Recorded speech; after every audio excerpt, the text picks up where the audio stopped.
And so this topic is very close to our heart because obviously we still are waiting for justice to be done for these refugees. And of course, Israel is central to the campaign for justice for Jewish refugees, as over 50% of the Jewish population of Israel descends from this part of the world. So we are very delighted this evening to have a real expert in the field to talk to us, Ashley Perry. I will be asking Ashley some questions, and I would welcome you to ask questions of your own too. All you have to do is click on the chat icon at the bottom of your screen, type in your question, and I will do my best to ask it on your behalf after I have asked my own questions. Tonight's speaker is Ashley Perry Perez. He is an international strategic and communications consultant and public relations advisor, and he's worked for international leaders, governments, companies, organizations, and individuals in a variety of fields and at the highest levels. Perry was advisor to Israel's Minister of Foreign Affairs and the Deputy Prime Minister. He's also been an advisor in the Prime Minister's office. He's helped place the issue of Jewish refugees from Arab countries on the Israeli government and Knesset agenda, including creating the first ever Knesset caucus, helping draft and pass the law for a day of commemoration, and pushing the issue of a compensation assessment. So without further ado, I will start with this question, Ashley, and that is, how did you become interested in the refugee issue and why is it important? Thank you very much, Lynn. And it's good to see so many familiar faces in this chat. I'd like to first of all deal with how to turn this question a little on its head. Like many Jews in the diaspora, as you can probably tell, for those who don't know me, I grew up in London. I had a sort of traditional, let's say, Jewish upbringing. I went to a Jewish school. I went to a Jewish summer camp. I involved myself in many different Jewish organizations, and I have to say that none of these talked really about the Jews of the Middle East and North Africa. I went to a Jewish school where there were Jews from all over the world. My background, I am Sephardi, but I'm what's called from the Western Sephardic tradition, the Spanish and Portuguese Jews who fled north through Hamburg, the Netherlands, and came to England 350 odd years ago. So I'm Sephardi, but I don't have any personal particular history, let's say, with the Jews of Middle East and North Africa, at least not for a good few centuries, if not millennia back. But as I said, we had Jews from all over the world. We learned about Ashkenazi history. We learned about the Russian Jewry, German Jewry, etc., etc. Not once did I ever learn, even that there were communities from North Africa and the Middle East. Maybe it was skirted at one point in our education. I think the first time is when I studied history at university. I actually studied Palestinian history, Middle East history. And suddenly I started coming upon the Jews of Syria, the Jews of Lebanon, the Jews of Iraq, Jews of Iran, the Jews of North Africa, etc. And I started to question why I'd never even heard of this, heard of much of these communities. I knew some people who came from these communities, but I didn't really know too much. But I can't remember exactly when I became interested. I remember before I entered government, I did have the only column in an English language Jewish publication in the world called the Sephardi Perspective in the Jerusalem Post, which dealt with all manner of issues. And I wrote quite a lot about Jewish refugee issues at that point. And so in 2008, I was invited by Danny Ayalon, who was just sort of getting his feet wet a little bit in politics. He had been ambassador, of course, to Washington. He'd been then one of the national security advisors for Prime Minister Sharon and a few others, I believe. And so he decided to go into politics, and he invited me to join him. And then after the elections, he became deputy foreign minister, invited me to join him. And we sat down and we looked at what strategically can and should do in his role as deputy foreign minister. And as someone whose father came from Algeria, we thought it would be, he would be the right person to be leading this issue in the Israeli government. So as Lynn said, we did quite a lot. We wrote in that office the first ever draft for the day of commemoration. At that time, we were told we couldn't pass it through Knesset. It could only go through a government decision, and there was all sort of politics involved, so it sort of fell by the wayside a little bit. But we really did manage to get the issue with the help of many others. I mean, I see Levana here and many other familiar names, familiar faces. So obviously it wasn't a one-person effort, not at all. I was, I very much stayed in the background, but I definitely think that was the first sort of steps. We wrote a document that was subsequently adopted by the National Security Council and the Prime Minister's Office. One of the issues was to create, for the first time ever, and I think it's personally a disgrace that it hasn't happened until this point, is a museum for the Jews in the Middle East and North Africa, considering the majority of Jews in Israel are from the Middle East and North Africa. I think it's a scandal that up until this point there hasn't been, and there is not a single institution or let's say a museum or monument or anything like that specifically for this community. So these are some of the things that we push forward, as Lynn alluded to before, along with others like Daniel Meron, who is now ambassador in Prague, I believe, who was at that point the foreign minister at the time of Victor Liebman, decided to appoint someone in the foreign ministry specifically to deal with these issues, and he chose Daniel Meron, so we worked very closely with him. And one of the issues also that we brought forward is, how to really push this point in negotiations or whatever they may be. One thing that we know, or anyone who's worked with the government knows, every time there's been negotiations with the Palestinians come into the peace negotiations with this big boxes, and they slam on the table very dramatically. And, they say that these are our refugee demands. These are papers incorporating all the lost assets of our refugees.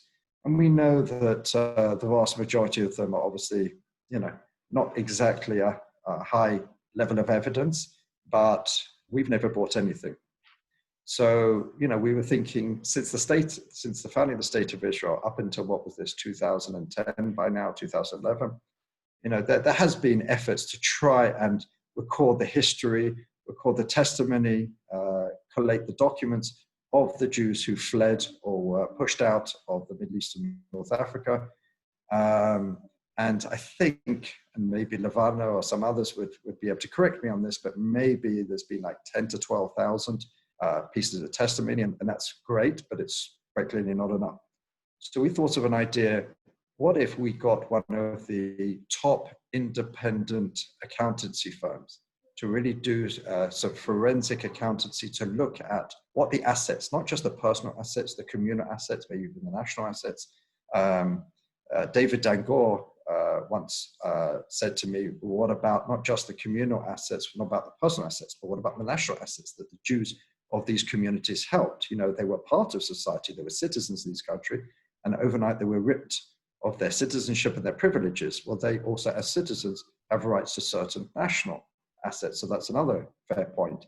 But the main point was to try and come to some sort of understanding, some sort of numbers that we can then use, A, for compensation, and B, to at least put some sort of reality, some sort of facts on the table that we can say, this is what the Jews of the Middle East and North Africa, this is what they were lost, this is what was stolen from them, and this is what they're worth in today's figures. And it's not the Israeli government pushing this, it's not the American government, it's a completely independent, neutral, third-party, high-level accountancy firm. So it's far harder to deny, far harder to delegitimize, as I'm sure some would try. So that's kind of some of the things that that we did. But I definitely think that the last few years it's become more of an issue, and I'm very happy for the small role that I played in that. And it's now officially got a home. I mean, it has had a home for a few years, originally in the Pensioners Affairs Ministry. If anyone wants to know how that came about, it was a deal between Rafi Eitan, the former Pensioners Affairs Minister, and Netanyahu, who basically, Rafi Eitan wanted more things to deal with in the Pensioners Affairs Ministry. He dealt with Holocaust, restitution and issues. So he demanded to have the issue taken from, I think it was the Justice Ministry. I can't remember exactly which ministry. Right. So ever since then, the issue has been owned, let's say, by the person in charge of Pensioners Affairs Ministry. Today it's called something else. In fact, the last government it was called something else. Today it's called something completely different. So we'll see where it goes from there. But they basically have the remit. There's now a day of commemoration. There's official ceremonies. There's supposed to be ceremonies in communities around the world, led by the embassies and the local Jewish organizations, which I'm pleased to say every year seems to be growing. And I think awareness really needs to be growing. One of the other things that I did, I was involved with, was that we created a traveling exhibition, because as I started to say, I think before we start talking about this in the outside world, first of all, we have to inform the Jewish community, because it's clear, I think, from anyone who's been involved with Jewish organizations, institutions, educational systems, the story of the Jews from Middle East and North Africa is just unknown. It's just not talked about. So I said, why don't we create an exhibition that before we put it out there to the world, let's first of all inform ourselves. Let's send it around to, JCCs, to Jewish schools, to major synagogues, to major institutions. Have it sitting at the entrance to these institutions. So anyone who walks in for a month, they'll just take a little look and they'll start to understand the story and see the other Jews, as I can't remember who wrote the book. I've got it on my shelves. Unfortunately, we are talking about the other Jews because it's a community which is just, sadly, I wouldn't say it's ignored. It's just not known about, and I think that's still true today. So those are just some of the things which I'm proud to be involved with the last few years. Well, I think you minimize your role in certainly making things happen. I think with your customary modesty, Ashley. Can I ask you, how do you see the story of the Jews from the Middle East and North Africa counteracting the current myths that we hear about the Palestinian narrative? Yeah, I mean, first of all, I think our major problem is we've allowed the Palestinians to talk about rights, to talk about justice, to talk about all those kind of things. Well, if you look at the history, I always say to people, most of our hasbara, let's or whatever you want to call it, our public relations, is really just tactical. It just deals with reactive mostly. Something happens, we have to explain it, we have to justify it. The anti-Israel crowd will try and place it in this context or that context, and we're just reacting. And usually we're largely unsuccessful. There's very little work being done, unfortunately, on a strategic level. And I've always said, once you understand the history of the Jews in the Middle East and North Africa, you turn everything on its head. You turn the issue of colonialism, occupation, oppression. You basically turn everything on its head. And I say to people, if you want to sum up the misunderstandings in one sentence, understand this: there were Jews in Arabia speaking Arabic before Muhammad even set foot on this earth. Once you understand that singular detail, you start to see something different. Because how do most people in the world see us? Because most people in the Western world, they superimpose Israel on what they see around them. And in America, in the UK, and most places apart from France, the average Jew is Ashkenazi, is Central or Eastern European. They speak Yiddish, or at least they know a few words in Yiddish. They eat bagels and lox or gefilte fish and all this sort of stuff. And, their name's Goldman or whatever it is. Again, obviously I'm, speaking a little bit superficially, but so when we argue that we are indigenous people returning to their ancestral homeland, they sort of say, well, no, you don't look Middle Eastern, you don't sound, your culture is not, your civilization is not. And obviously, not to denigrate Ashkenazi Jews, of course, we are all from the same place, and Israel is our ancestral homeland. But the story of the Jews who never left the region, who have, who speak Arabic, whose culture is, Middle Eastern, et cetera. And, before the Arab conquest and colonialism and occupation of the Middle East and North Africa, is very much rooted in the region. When I use the terms, I remember once making a video for the Foreign Ministry, and we talked about the Jewish refugees, and I used the terminology of colonialism and occupation of the region in the Arab context. And I was told by some Jewish leaders they refused to share it because of that. But if you know your history and what happened in the 7th century onwards, that's a fact. I mean, they're pretty successful now, 1,300 years later, that Morocco is seen as a purely Arabic country. Syria is a purely Arabic country. They speak Arabic, their culture, et cetera, but there are plenty of indigenous peoples whose culture and civilization was transplanted by the Arab conquest. So I think the more you learn and you understand simply the history of the Jews in Middle East and North Africa, you can no longer believe the certain foundational points of the delegitimization against Israel as this foreign occupying territory. So I think it's really just that there's no great skill to it. I think it's really just being informed. And I think that the more we inform, first of all, I believe first and foremost, it's a matter of justice and correcting historic injustice. But as your question was taken, that if it is just also to try and counteract the delegitimizers, the anti-Israel forces, because they don't know about it, because unfortunately we don't know about it. We never use it in our conversations in trying to explain who and what we are. And again, we see ourselves as a Western state, and Israel is largely, quote unquote, a Western state. But the vast majority of Jews who live in Israel today come from the region, come from the Middle East and North Africa, and they were booted out during the middle part of the last century. That is a central point of the conflict. And until that is admitted to, until it is, let's say, redressed, I don't think this, we can really talk about peace and reconciliation. Yes. How would you respond to people who say, yes, I understand an injustice was committed against Jews in Arab countries, but why don't they address their grievances to these Arab countries? What has it got to do with the Palestinians? How would you answer them?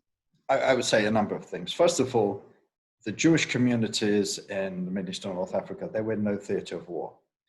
Before, the War of Independence in Israel is classically thought of as the day that Ben-Gurion proclaims the state of Israel, the reestablishment of Jewish sovereignty in the land of Israel. 5 armies invaded, et cetera, et cetera. Well, there'd actually been a civil war going on for quite a while before that between the Jews and the Arabs of Mandatory Palestine. There was a lot of bloodletting, a lot of bloodshed. So the Palestinian refugees, again, not all of them were within the conflict, but generally the leaders were, and many populations were. The Jews of the Middle East and North Africa were in no way party to this. Loyal citizens to the countries that they live, and they were basically chucked out because, on behalf of the Palestinian issue, the leaders themselves expressed themselves in this way. They said that many of the Jewish communities were, because they were Zionists, and they were obviously part of the Israeli sort of agenda against the Arab peoples in Palestine or perhaps elsewhere. So I think, if anything, the truly innocent Jews of the Middle East and North Africa were definitely the ones who were worst treated in the whole conflict. So my personal belief, and again, I have no necessarily historic skin in this game, I believe that there can be not really an equivalence between the Palestinian and the Jewish refugees, because, as I said, the Jewish refugees were not in the theatre of war. They were not party to the war. They did not contribute to the war. Their leaders did not call for the war, whereas the Palestinian leadership certainly did.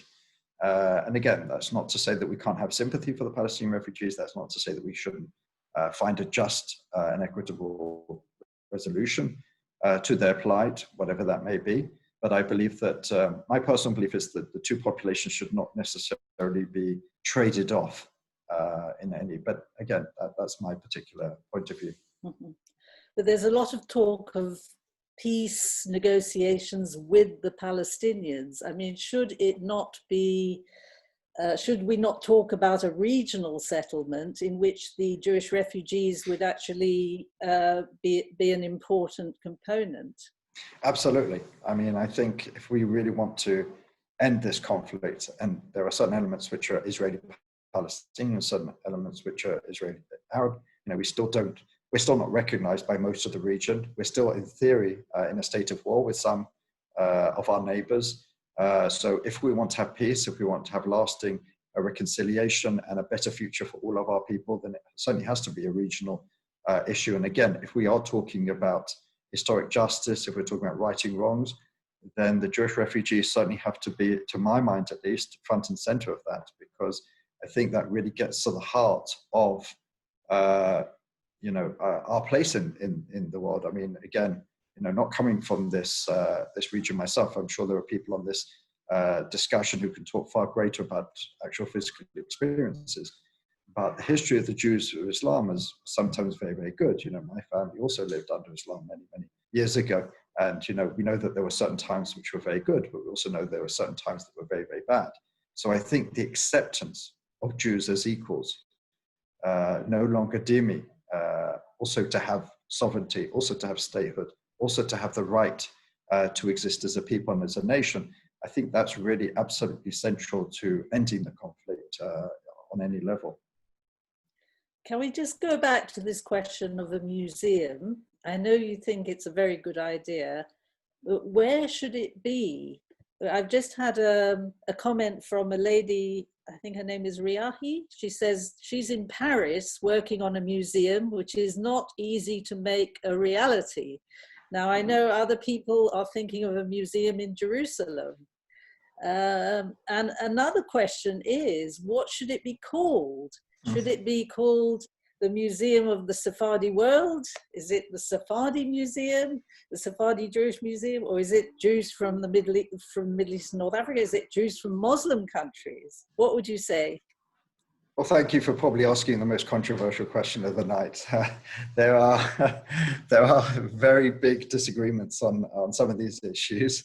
I can just tell you my view. My view is absolutely there should be museums around the world as well, but there should absolutely be a prominent and central museum in Israel. It should be something that should be on every diplomatic agenda. You know, at the moment, you know, someone who's worked in the foreign ministry for many years, I can tell you how a diplomatic visit works.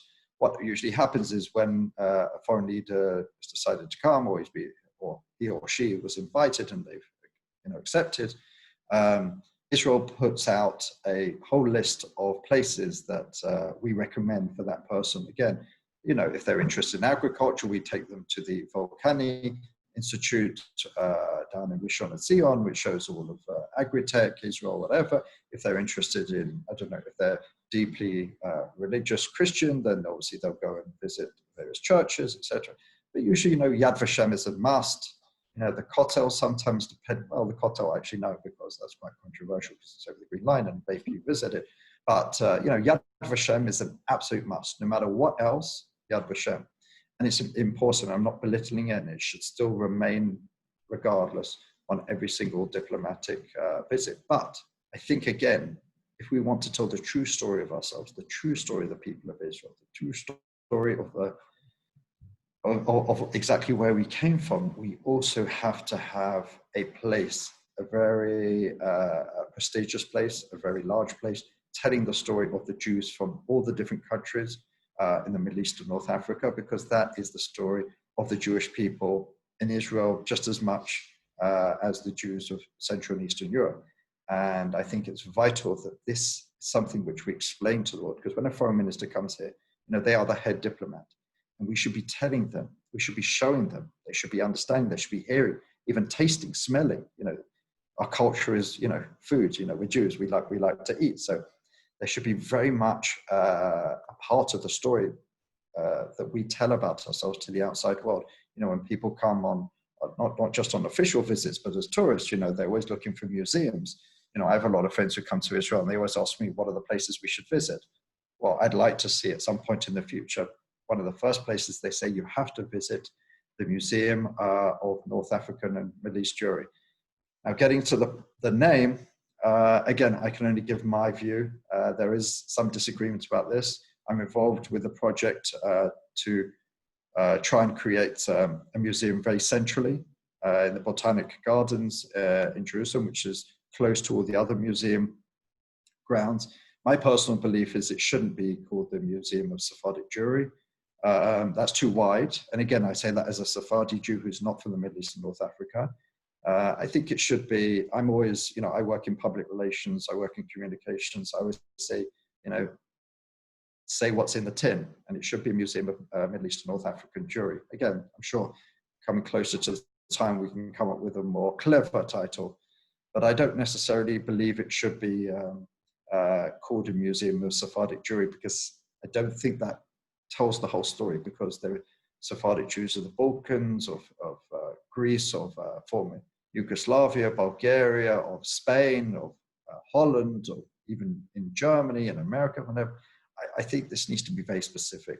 It needs to be very tight in the way it communicates itself, and it needs to tell the story of the Jews of Middle East and North Africa, and that's, I believe, should be reflected in the title. But again, for me, that's something which we should work out a little bit down the line. It's not the most important thing. We're trying to get, after the coronavirus pandemic has started to settle down, and thank God it is here in Israel, we're going to, get the meetings together. We've already roped in some high-level people at the municipality, some people possibly in government and other decision-making, opinion shapers circles. So there's some movement to it, and but there's been talk about this for many, many years, and I hope finally we'll put the talk into action.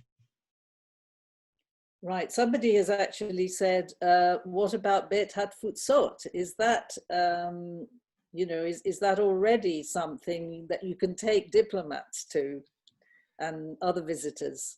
It could be. Again, it's in Tel Aviv, so it's possible. It perhaps also should be, perhaps to tell the whole wider story, because obviously there are Jews who are, from all over the world. So it could be a good place to tell the full story.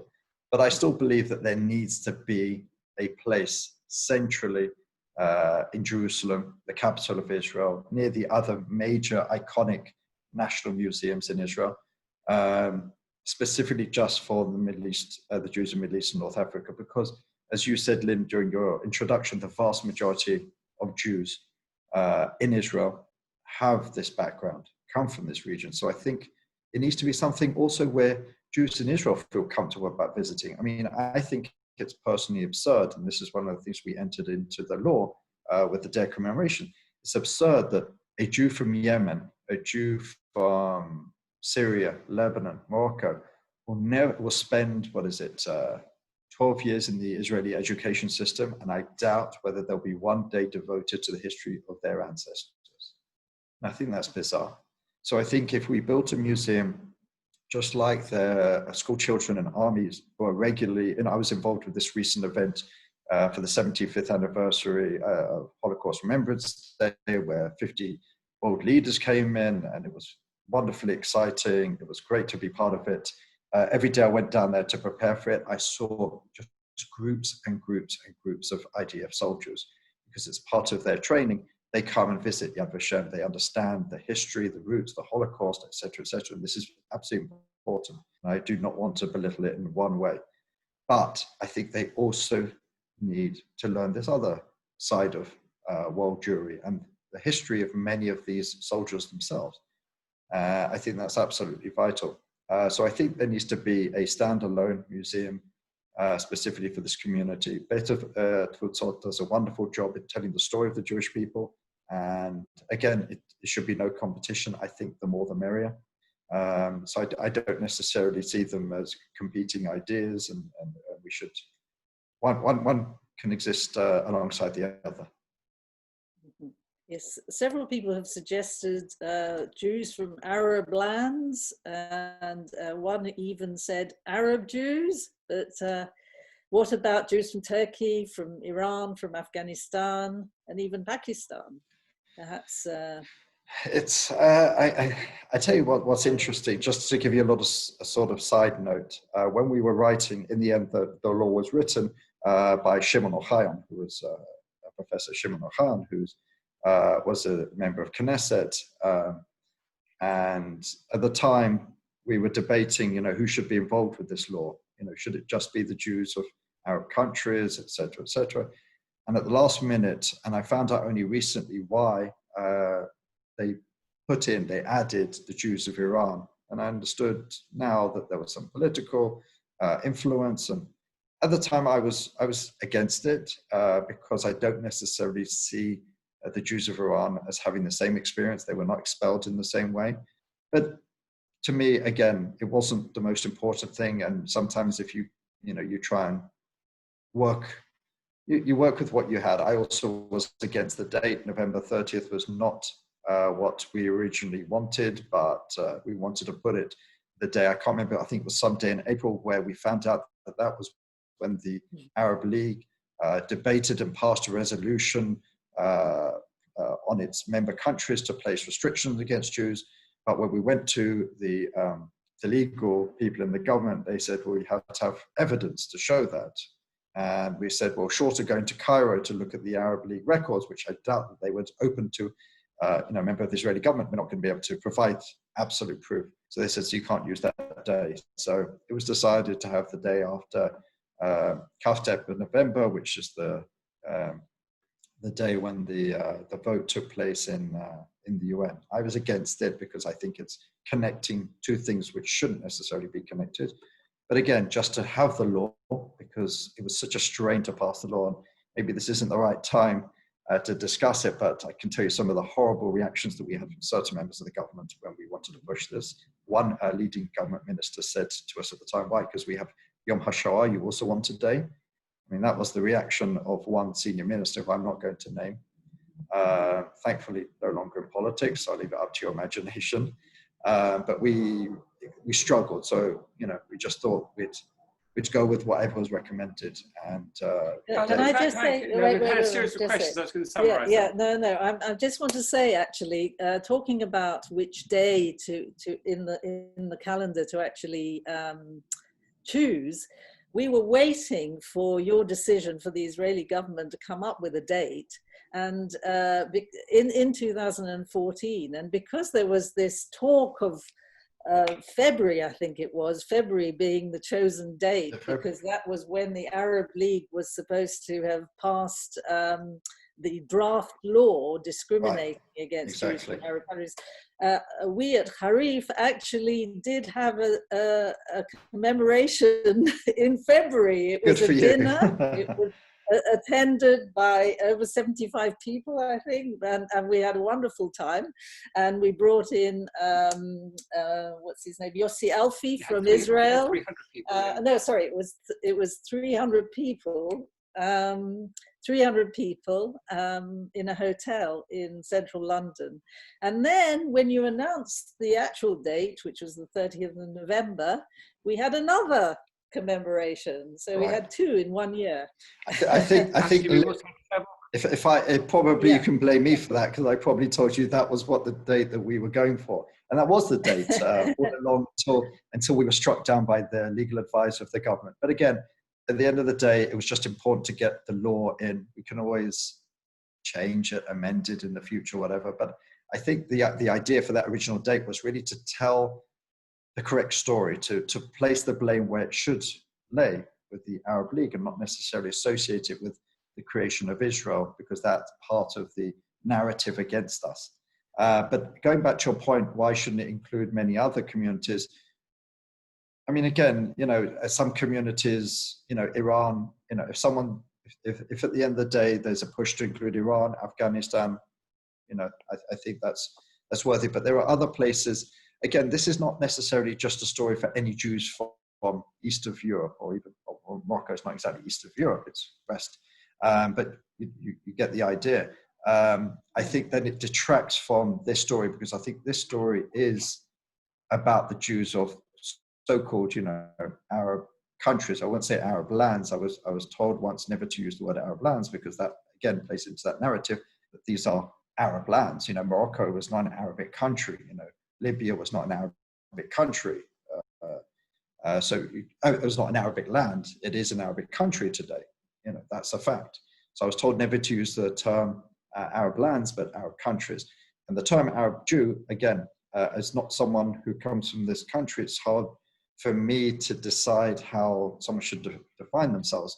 But I think I see that many of the people who use it, especially in the West, are usually trying to play tricks. They're trying to say, well, Arab Jews are always welcome as part of our society, just like Arab Christians are. Arab Jews are just another part of our society. Well, clearly they were not, because they were thrown out. If you look at, interestingly enough, if you look how the Arab League defines an Arab, they specifically place criteria that places the vast overwhelming majority of Jews outside of that identity. So the Arab League, which is the repository of Arab nationalism or pan-Arab nationalism, specifically places Jews outside of that. So, I do see some anti-Zionist Jews whose origins are also in Middle East and North Africa who use this term, but I think it's to my mind problematic. But again, if someone decides that's the way they want to self-identify, far be it for me to say anything different. Can I come back to this question of compensation and the assessment that you were talking about that was made by this firm of leading accountants? The figure of, I think, $150 billion was leaked to the press, I think, Right. back in January. Right. Is there any truth to this figure? When will the actual assessment be officially disclosed to the public? What can you tell us about it? So, I left officially Israeli government in 2015, although I've been involved with this issue here and there. I haven't been intimately involved. It was our idea at that time to create this idea and put it on the map that we should employ this third party.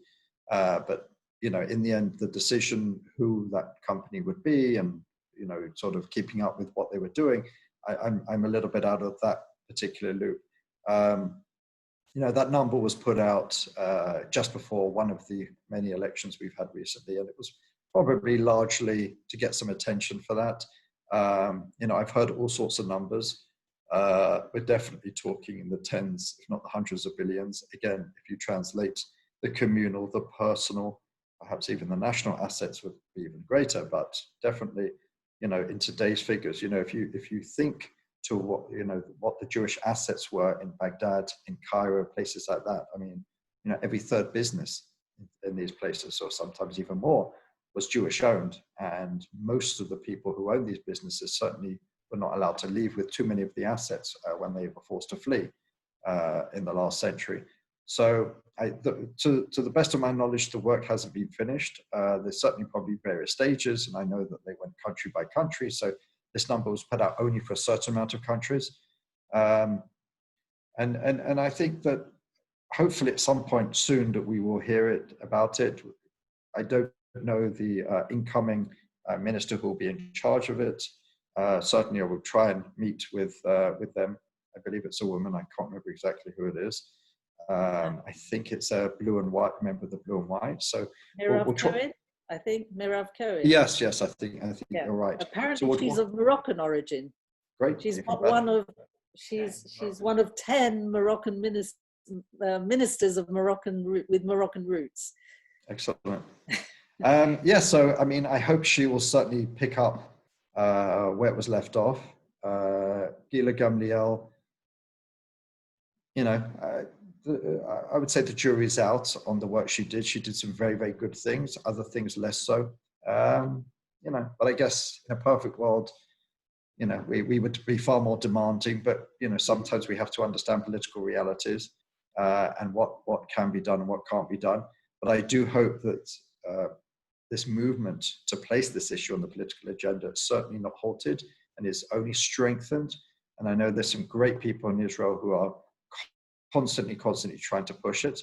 I wish there were more. The one thing that I was always aggrieved by is whenever we would hold a meeting, a caucus meeting, or we'd hold a meeting of the organizations, you know, as I said, there's wonderful people running all these organizations in Israel. There needs to be other generations. I will never forget, and I always use this as an example, when we wanted to try and get some attention to the issue when we were in the foreign ministry, we always try to reach out to various reporters. So we once reached out to a very prominent diplomatic correspondent at Yisrael Hayom, which is the biggest distributing paper in Israel. And we found out that he had Egyptian heritage and his family came from a very wealthy business and et cetera, et cetera. So we thought it'd be great. And we talked to him about it. And he said, it's not such an interesting issue, is it? He said, we don't understand, you know, your family or family. And he said, Azov, you know, leave it alone. It's in the past. Why do we need to bring it up? To me, that just sounded very bizarre. And I think far too many people in Israel, especially of a certain generation, have been given the idea that it's an issue of the past. Why bring it up? But, you know, and again, not to make comparisons, but, you know, we would never dream to do that with any other community or compensation or whatever it is. And I think it's very important, it's very healthy that we bring these issues up and we bring it up with the next generation, because I don't know if at the moment there is that interest. So we have to be pushing it. We have to ensure that the youth, or, you know, the sort of, or as they call the professional ages, that they are talking about it, that they are interested, that they are pushing it. Because once we have enough people pushing it, the government, the Knesset, the decision-making echelons dare ignore it. For too long, it's been able to be ignored because only there's a few people pushing it here and there, you know. But I think we need to have a groundswell of support. We need to have a groundswell of interest in this issue, pushing it day and night. This is an issue of great and grave concern, and we need to be fighting this fight on every single front, which is not there, but we certainly need to be there. And I hope the incoming minister will certainly be favorable to this and help us, all of those who are working on this issue, really push the issue further. Related question actually from Richard Gulber about the level of education on this issue. Have things improved in the last few years? I mean, where are we now in schools? I would say minimally. Again, there is this, there's supposed to be, at least according to the law that we wrote, if I'm not going to, you know, talk about every element, but there was an element where the education ministry would ensure that on that day, the education system learns about the history of the Jews in Middle East and North Africa. From my understanding, there has been some improvement, but I don't think there's been much. And again, to have one day out of a whole calendar year is quite frankly, to my mind, not enough. It has to be part of the permanent curriculum. It has to be, you know, equal to learning about the history of Jewry in other parts of the world. Because I think, again, once that's there, there'll be interest. It will spark interest amongst, you know, these children whose grandparents or parents, you know, fled Yemen, fled Lebanon, fled Morocco, Algeria, Egypt, wherever it would be. But once they learn about this, and again, I just look at my own experience, and again, I say I have no particular ancestry here. But once I learned about it, I wanted to know more. I wanted to understand it. And I chiefly want to understand why I didn't know about it before and why this issue has been ignored. I felt quite outraged about it. So I can imagine someone who comes from that heritage who suddenly realizes why, you know, that there's very little in the education system that teaches them about their heritage. I hope there will be that outrage, because that's necessary to keep this issue on the agenda, or to further it on the agenda for the years to come. There needs to be that outrage. There needs to be that massive interest, and then the politicians will pay attention, and then we can see a lot of movement on it. Mm-hmm. My last question is about heritage. What can we do to save Jewish heritage in the Middle East and North Africa? You're talking about specifically that's left in these countries? Yeah. That's a difficult one, talking about it from Israel, because obviously, as you know, we don't have open relations with any countries with significant Jewish communities apart from Egypt, previous Jewish communities. But it's something that can be talked about. It's something I know that, for example, these MOUs that have been signed by the American government with various governments around the Middle East and North Africa. I mean, that there needs to be a great lobbying of people in America, especially the Jewish community, who are pretty good at lobbying. Not to play into any anti-Semitic motifs, but we do have some pretty effective lobbying mechanisms. This needs to be on the agenda. We need to express outrage with an American administration that signs MOUs that means if a Jew tomorrow escapes Sana'a in Yemen with a Sefer Torah, in theory, that has to be returned according to these new MOUs. I mean, again, I think that's quite outrageous. If we're talking about the Iraqi Jewish archives, that's a whole very loaded area. I've been involved a little bit behind the scenes in that. It's at a very sensitive position. And I know that there are people in the American administration who know about it, who are dealing with it. I shouldn't say too much more, but it's obviously, especially, it's very difficult when Israel or an Israeli official gets involved. I did hear that 2 members of Shas were just told about it. I'm assuming they probably didn't know about it before, and they wrote a letter of outrage to, I can't remember exactly who it was, someone in the State Department about it. Basically, the message at this point is they know, they understand the feelings, the emotions, the importance of this. But the more we bring it up in the news on that particular issue, I think perhaps it's going to be less effective. But some of the other ones that definitely, I think that, we have to push wherever we can. If you live in London, there are certainly many embassies there. There's certainly possible lobbying tools with people in Parliament, with other decision makers, opinion shapers. And I think that could be true of many places around the world. In Israel, obviously, there's a certain sensitivity here. We try to get involved, but we try to get involved behind the scenes because of the political diplomatic realities. So that's what I would say on that. Mm. Yes, just to mention that our next lockdown lecture will be by Harold Rode, who actually discovered the Iraqi Jewish archive in Baghdad in 2003. So it'll be very interesting to hear what he has to say. Right. Just to come back to the compensation issue, I've been picked up by Ronnie Dalal, who sent in a question in advance, and that was about assets that actually had been registered. Jews have been encouraged to register their assets that they left behind in the country of birth. You have partly answered this question by saying that there will be this sort of global amount, this assessment of what has been lost. But what happens to the individual refugees who've gone to the trouble of registering their registering in Israel, you're talking about? Not necessarily in Israel. I think not necessarily in Israel. I think a lot of these claims forms have been deposited with Jemena or the American Sephardi Federation. Yeah. I mean, so I know less about those. I do know what we've tried to do in Israel. We try to collect as many claims, as many histories, evidence, whatever it may be, of businesses, of assets, etc. And as I said, over the years, there's been much publicity and public relations in trying to get more and more people to try and bring their claims in an official manner. But over the years, since the beginning of the State of Israel, I think no more than 12, 13, 14,000 have been made. And we know that there were hundreds of thousands of Jews who fled or were pushed out of the region. So it's unfortunately still a relatively small percentage.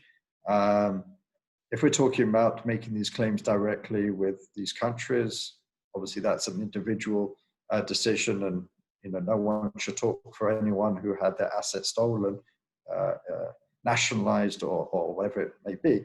And, that's certainly something which each individual should consider if they have a strong case.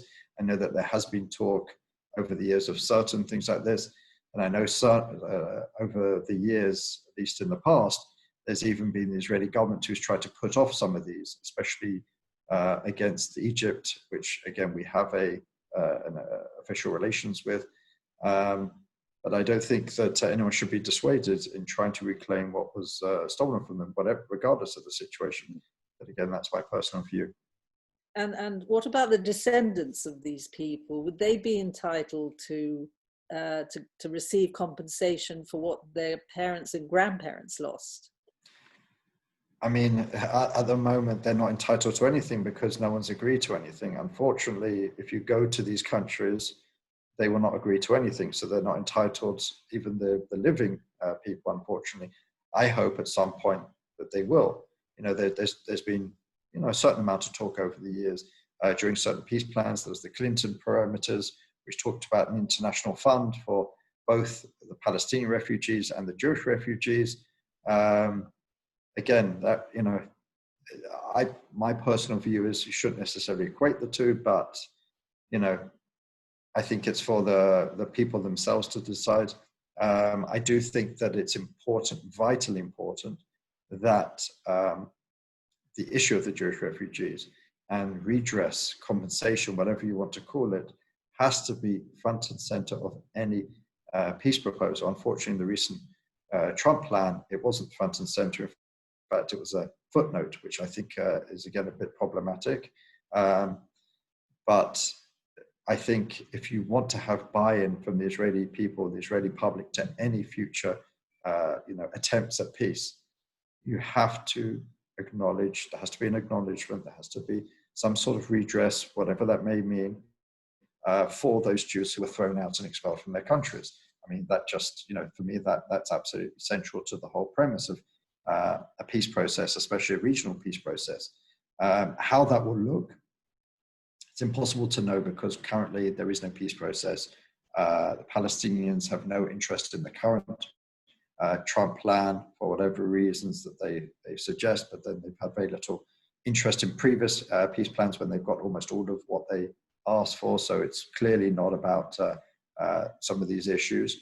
But I think it's also, when we talk about what the Arab countries or the Palestinians should do, I think first and foremost, we, especially in Israel, have to be lobbying and pushing our government to ensure that it is maybe not the first issue, but it's a central issue that we should be bringing up, because I know it hasn't been. It's been a footnote for us. So when we express that to others, it's not surprising that people in the Trump administration also put it as a footnote, because for us, we buy into this, that it's an issue of land, it's an issue of Jerusalem, it's an issue of Palestinian refugees, of water, borders, settlements, whatever it may be. When you hear this, when anyone ever talks about the central issues of any peace plan, when was the last time you heard one of them being the Jewish refugees? I think even if you said that to most 99% of the people in the world, they'd probably look at you quizzically and wouldn't know what you're talking about. We have to make this an issue. First of all, through education, through information, through just spreading the word, through just ensuring that our people know what this issue is, know how to present it to the outside world. Then when it becomes an issue, then when we've ensured our government have made it an issue, then it will be an issue. Unfortunately, until that time, it just simply will continue being a footnote. So it's up to us, people in Israel and Jews around the world, or people who care about Israel around the world, to make sure that it's an issue with their local decision makers and opinion shapers, because that's the way democracy works. We have the power to ensure that our leaders and our elected officials talk about things if enough people are interested in it, and we demonstrate that enough people are interested. Unfortunately, in Israel, we haven't reached that. I hope that we will. And to do that, we have to interest certainly the younger generations. Well, on that note, I think we'll end this session. I'd like to thank you very much indeed, Ashley, for giving of your time. Thank you. we certainly at Harif will carry on commemorating the 30th of November. And we'll do everything in our power to raise awareness of this issue. And we hope that all of you watching and listening will do your bit to get your communities, your schools, your synagogues, your churches, whatever it is, your communities to do their bit as well. Can we just publicise a few on talks? Okay, so I just wanted to give a plug to our next lectures. We've got Harold Road, who I mentioned, next week on the 26th of March, and he will be talking about how he... Sorry, 26th of May, sorry. He will be talking about how he discovered the Iraqi Jewish archive, and obviously he will have his views about what should happen to it in the future. And we have 2 more lectures after that. For full details, please do subscribe to the Harif website if you've not done so already. It's www.harif.org. And I will put you on the mailing list and send you all the details. Okay, thank you very much indeed for joining. Thank you. And hope to see you soon. Thank you again, Ashley. Thanks. Thank you. Have a good night. Thank you. You too. Bye-bye. Bye-bye. Bye. Bye, everyone. Everyone's unmuted. Bye. Bye. Bye. Very much indeed. Bye. Lynn and Ashley. Thank you all. Thank you.